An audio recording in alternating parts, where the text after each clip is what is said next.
بڑے بڑے سیانے اور سمجھدار لوگ جب پھسلتے ہیں تو پتہ ہی نہیں چلتا. کسی کا دکھ سن کے نا تبصرہ نہ کیا کریں. ہاں میں ادو یہ سمجھاتا سا, میں ادو یہ آندا سا, تبصرہ نہ کیا کریں.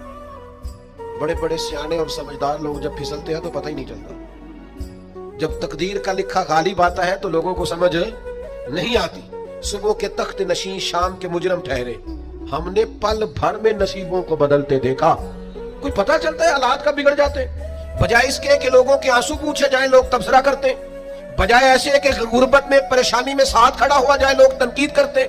بجائے اس کے کہ اشک شوئی کی جائے, دکھوں کا مداوع کیا جائے, لوگ تبصرے کر رہے ہوتے ہیں, تکالیف دے رہے ہوتے ہیں, آزمائشوں میں ڈال رہے ہوتے ہیں, طرح طرح کی باتیں سنا رہے ہوتے. خدا را یہ نہ کریں, پیار کریں, محبت کریں, کسی کا دکھ بانٹیں. کئی دفعہ نا ہمارے کہہ دینے سے کسی کا مسئلہ حل ہو جاتا ہے, دو جملے بول دینے سے کسی کا مسئلہ. لیکن ہم نے بھی ایک پکا جملہ پکڑا ہوا ہے کہ سانو کی لگے, میرا کی فائدہ, میں کیوں کراں.